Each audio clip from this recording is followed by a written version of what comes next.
السلام علیکم ورحمۃ اللہ وبرکاتہ۔ الحمدللہ وحدہ والصلاۃ والسلام علی من لا نبی بعدہ وبعد۔ اعوذ باللہ من الشیطان الرجیم، بسم اللہ الرحمن الرحیم۔ رب اشرح لی صدری ویسر لی امری واحلل عقدۃ من لسانی یفقہوا قولی۔ قبائل اور افراد کو اسلام کی دعوت۔ ذی القعدہ سن 10 نبوت میں رسول اللہ صلی اللہ علیہ وسلم طائف سے مکہ تشریف لائے اور یہاں افراد اور قبائل کو پھر سے اسلام کی دعوت دینی شروع کی۔ چونکہ موسم حج قریب تھا، اس لیے فریضہ حج کی ادائیگی کے لیے دور و نزدیک ہر جگہ سے پیدل اور سواروں کا آنا شروع ہو چکا تھا۔ رسول اللہ صلی اللہ علیہ وسلم نے اس موقع کو غنیمت سمجھا اور ایک ایک قبیلے کے پاس جا کر اسے اسلام کی دعوت دی، جیسا کہ نبوت کے چوتھے سال سے آپ صلی اللہ علیہ وسلم کا معمول تھا۔ وہ قبائل جنہیں اسلام کی دعوت دی گئی، امام زہری فرماتے ہیں کہ جن قبائل کے پاس رسول اللہ صلی اللہ علیہ وسلم تشریف لے گئے اور انہیں اسلام کی دعوت دیتے ہوئے اپنے آپ کو ان پر پیش کیا، وہ یہ ہیں: بنو عامر بن صعصعہ، محارب بن خصفہ، فزارہ، غسان، مرہ، حنیفہ وغیرہ۔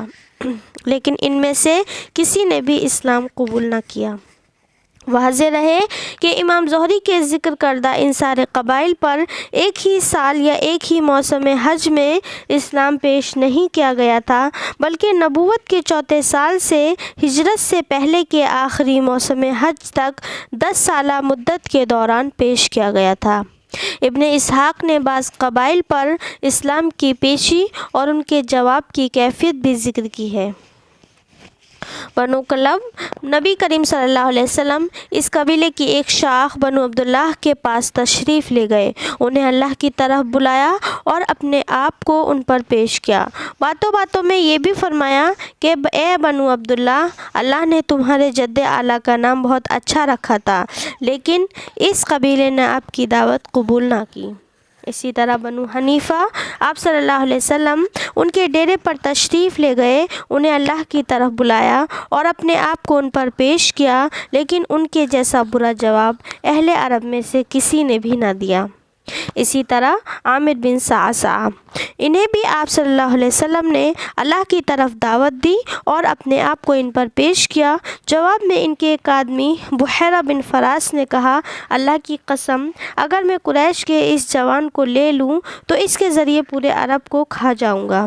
پھر اس نے دریافت کیا کہ اچھا یہ بتائیے، اگر ہم آپ سے آپ کے اس دین پر بیعت کر لیں، پھر اللہ آپ کو مخالفین پر غلبہ عطا فرمائے، تو کیا آپ کے بعد اس کی ذمہ داری ہمارے ہاتھ میں ہوگی؟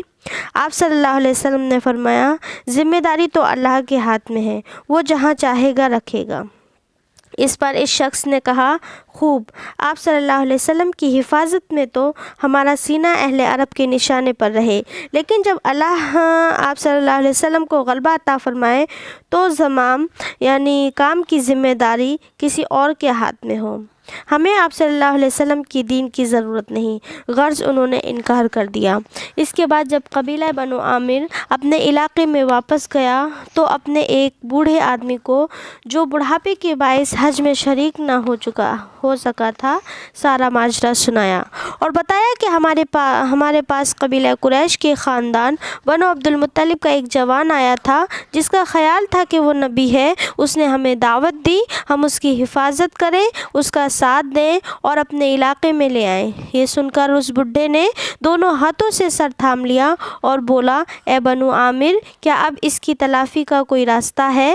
کیا اس انسان کو ڈھونڈا جا سکتا ہے؟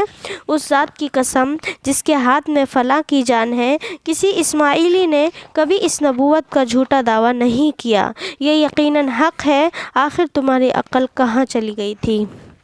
آخر میں مولا کریم سے دعا ہے کہ ہم تمام کو اپنے نبی کی سیرت سننے، سمجھنے اور پڑھنے کی توفیق دے۔ مولا کریم ہمیں زیادہ سے زیادہ عمل صالح کی توفیق دے۔